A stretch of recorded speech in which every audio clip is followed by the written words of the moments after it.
तो ये क्वेश्चन करते हैं। अच्छा, इस वाले क्वेश्चन को भी है ना, आप देखें, ये मैंने इसको है ना जेईई एडवांस्ड इक्विवेलेंट माना है, क्योंकि जैसा पिछले वीडियो में भी अपन ने डिस्कस किया कि ये क्वेश्चन जो है 5 मार्क्स का क्वेश्चन है। तो इस तरह के क्वेश्चन नॉर्मली जो है वो अपन इसको जेईई एडवांस्ड के इक्विवेलेंट का क्वेश्चन मान सकते हैं। ठीक, अच्छा क्वेश्चन है ये भी। तो अब क्वेश्चन करते हैं। अच्छा, इस एक्सप्रेशन को आप देखें तो ये एक्सप्रेशन जो है ना किसी भी स्टैंडर्ड फॉर्म में बनता हुआ दिखता नहीं है। ठीक है, इसको आप है ना थोड़ा बहुत सब्स्टिट्यूशन भी यदि करें, जो ऑब्वियस सब्स्टिट्यूशंस हम करते हैं कि भाई x to the power m जो है वो कई बार आ रहा है, आप देख रहे हैं। तो अल्फा को यदि हम x to the power m कर देते हैं, है ना, ये सब्स्टिट्यूशन यदि आप कीजिएगा तो उससे कोई बहुत ज़्यादा क्वेश्चन जो है सिंप्लीफाई होता नहीं है।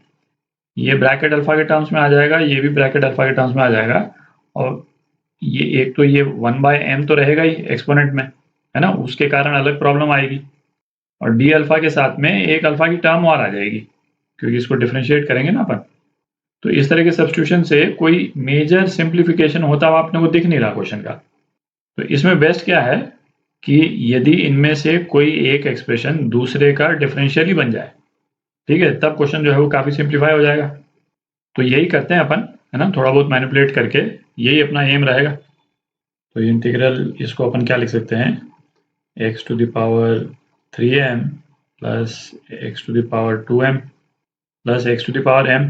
ठीक, ये दूसरा वाला जो एक्सप्रेशन है इसको x से ऊपर नीचे मल्टीप्लाई और डिवाइड कर दें हम, है ना, नीचे डिवाइड भी कर दें और x से मल्टीप्लाई भी कर दें। तो इस ब्रैकेट के अंदर जब x जाएगा तो वो किस फॉर्म में जाएगा, x to the power m के फॉर्म में चला जाएगा, क्योंकि यहाँ पे है ना रेज टू पावर 1/m है। ठीक, तो ये वाला ब्रैकेट जो है ये क्या हो जाएगा, ट्वाइस x, है ना, ब्रैकेट की हर एक term x to the power m से मल्टीप्लाई हो रही। ठीक, twice x 3m plus 3 times x 2m plus 6x raise to power m, है ना, ये हो जाएगा raise to power 1/m dx, ये हो गया। तो है ना, अब ये वाला एक्सप्रेशन जो है वो क्या हो जाएगा, x डिवाइड कर देते हैं 3m minus 1 plus x 2m minus 1 plus x raise to power m minus 1, और ये एक्सप्रेशन भाई 2x raise to power 3m plus 3x raise to power 2m plus 6x raise to power m raise to power 1/m dx। ठीक, अच्छा, इसमें आप देखें ये वाली जो टर्म है इसको यदि हम डिफरेंशिएट कर देते हैं तो यही वाली टर्म आ जाएगी, आप देख रहे हैं, ये वाली टर्म आ जाएगी, बट साथ में जो है एक 6m की टर्म और आ जाएगी। ठीक है, वो तो कांस्टेंट ही है। ठीक, तो हमारा जो एम है ना, वो पर्पस सॉल्व हो जाएगा।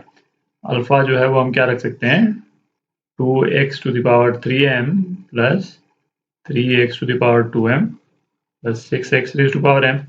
ठीक, तो डी अल्फा है ना, डी अल्फा जो है क्या हो जाएगा, 6m m x to the power 3m minus 1 plus again है ना 6m x to the power 2m minus 1 और plus 6m x to the power m minus 1 into d x, है ना, ये हो जाएगा। तो इसमें हम 6m तो कॉमन ले ही सकते हैं, है ना, ये 6m जो है वो हम कॉमन ले सकते हैं। तो हमारा इंटीग्रल जो है वो क्या हो जाएगा, इंटीग्रल है ना 1/6m, ये तो बाहर आ गया, है ना, कांस्टेंट डी अल्फा से ये पूरी की पूरी टर्म जो है वो रिप्लेस हो गई। ठीक, और ये तो अल्फा ही है, तो alpha raise to power 1/m, है ना, बिल्कुल ही सिंप्लीफाई हो गया हमारा एक्सप्रेशन। तो ये क्या आ गया, 1/6m alpha two the power m plus 1/m, और यहाँ पे भी क्या आ गया, m प्लस m और ऊपर m। ठीक, तो ये कैंसिल आउट हो गया और अपने पास में क्या आ गया, 1/6 m प्लस 1, और न्यूमरेटर में है ना अल्फा, आप ये अल्फा की वैल्यू डाल दें पूरी, 2x raise to power 3m plus 3x raise to power 2m plus 6x raise to power m, और उसका raise to power m plus 1/m, है ना, प्लस c। तो ये आपका आंसर। तो एक क्वेश्चन करते हैं, है ना, ये इंटीग्रल जो है वो ax प्लस b ये ln x वाला एक्सप्रेशन प्लस c है, a b c की वैल्यू निकालनी है अपने को। तो इस इंटीग्रल में ये e to the power minus x जो है इसको सबसे पहले हटाते हैं अपन। 4 e to the power x plus 6 upon e to the power x upon 9 e to the power x minus 4 upon e to the power x, है ना, ये लिख सकते हैं ये। तो ये क्या हो जाएगा, 4 e to the power 2x plus 6 upon 9 e to the power 2x minus 4, ठीक, dx। अब इसको सेपरेट कर लें अपन, है ना, दो अलग अलग integrals. 4 e to the power 2x upon 9 e to the power 2x minus 4, एक इंटीग्रल ये हो गया dx, है ना, plus 6 dx upon 9 e to the power 2x minus 4, ठीक। तो ऐसा करते हैं, है ना, 9 e to the power 2x, इसको अल्फा रख लेते हैं, तो डी अल्फा, है ना, ये क्या हो जाएगा 18 e to the power 2x dx, ठीक। तो 18 e to the power 2x ये क्या हो गया, 2 अल्फा ही हो गया, है ना, 2 अल्फा dx, ये डी अल्फा हो गया, ठीक। तो दोनों इंटीग्रल्स में ये सब्स्टिट्यूशन रिप्लेस कर दें अपन, तो क्या आ जाएगा, पहला वाला इंटीग्रल 4, है ना, e to the power 2x dx, तो इसकी जगह अपन क्या लिख सकते हैं, डी अल्फा बाई 18, तो डी अल्फा बाई 18, ठीक। और नीचे 9 e to the power 2x, ये तो अल्फा ही है, तो अल्फा माइनस 4, ये पहला इंटीग्रल हो गया। और दूसरा जो है वो क्या हो जाएगा, इसमें क्या है 6 dx, dx की जगह क्या लिख सकते हैं अपन, d alpha upon 2 alpha, d alpha upon 2 इधर, अल्फा इधर, और अल्फा माइनस 4, ठीक।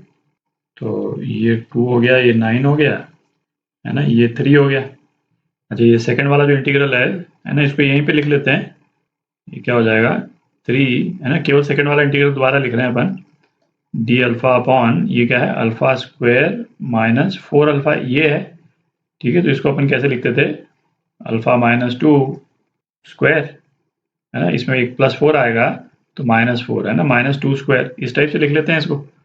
तो alpha minus 2 square minus 2 square, ये हो जाएगा। तो अपना इंटीग्रल जो है ये दो पार्ट में हो गया, एक पार्ट ये हो गया, एक पार्ट ये हो गया, है ना, दोनों स्टैंडर्ड इंटीग्रल्स हैं, तो इसका इंटीग्रल लिख लेते हैं सीधा।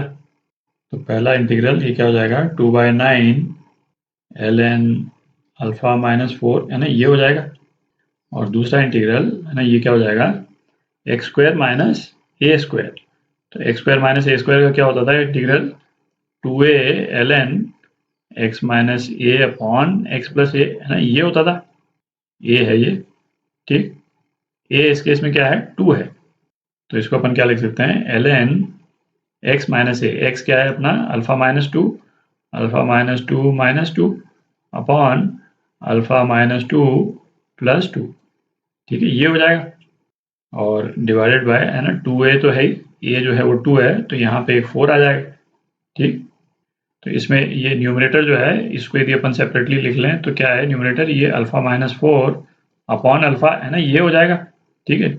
Basically 3/4 ln alpha minus 4 upon alpha. तो ln अल्फा माइनस 4 वाली टर्म जो है उनको एक साथ कर लेते हैं अपन, ln अल्फा माइनस 4, तो ये क्या हो गई, एक ये 2/9 हो गया और एक 3/4 हो गया, ठीक। 2/9 यहाँ से और एक 3/4, और माइनस 3/4 ln अल्फा, ठीक है, ये हो गया। तो अब ये क्या हो जाएगा, है ना, अल्फा की जगह ये 9 e to the power 2x रख रहे हैं अपन, तो ये हो गया आपका 35/36, है ना, 27 plus 8 35 ln 9 e to the power 2x minus 4, है ना, एक टर्म तो ये हो गई फाइनल। अच्छा, माइनस 3/4 ln, इसको भी सेपरेट लिख लेते हैं, ठीक है, e to the power 2x वाली टर्म अलग कर लेते हैं, और माइनस अगेन, है ना, 3/4 ln 9 ये अलग कर लेते हैं।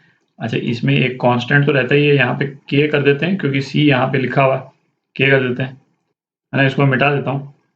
अच्छा, अब ये जो इंटीग्रल आया है ना, इसको इससे कंपेयर करते हैं, तो है ना ये वाली टर्म जो है वो ये वाली टर्म है, ठीक है। तो b तो आ ही गया, b जो है वो क्या आ गया अपना, ये 35/36 आ गया, है ना, बी यहाँ लिख लेते हैं, बी जो है वो 35/36 है ना, ये आ गया। ठीक है। अच्छा, सी जो है वो क्या है, कांस्टेंट है बेसिकली, तो कांस्टेंट वाला पोर्शन तो ये है बेसिकली। तो इसमें हम ये नहीं कह सकते हैं कि सी जो है वो ये है। ठीक है, क्योंकि एक इंटीग्रेशन वाला कांस्टेंट तो आता ही है और वो कुछ भी हो सकता है। ठीक है, तो सी जो है कुछ भी वैल्यू ले सकता है, तो सी जो है वो हम ऑल रियल बोल सकते हैं, है ना, सी तो कुछ भी वैल्यू ले सकता है। ठीक, ये वाला फिगर जो है ये नहीं है। ठीक है, क्योंकि इसमें तो ये के भी ऐड हो गया ना फिर। अच्छा, इस वाले टर्म को सिंप्लीफाई कर लेते हैं, क्योंकि अपने को क्या, एक्स के साथ में जो कोएफिशिएंट आएगा ए वो निकालना है। तो ये क्या हो जाएगा, -3/4 इंटू 2x, ये इंटू है ln e, है ना, जो कि 1 हो गया। तो ये क्या आ गया, -3/2x आ गया। ठीक, तो ए जो है, ए क्या आ गया आपका, ए जो है वो -3/2 आ गया। ठीक, तो ए जो है वो -3/2। तो ये आपका आंसर है ना, ए बी और सी की वैल्यूज निकालनी थी अपने को, तो ये आपका आंसर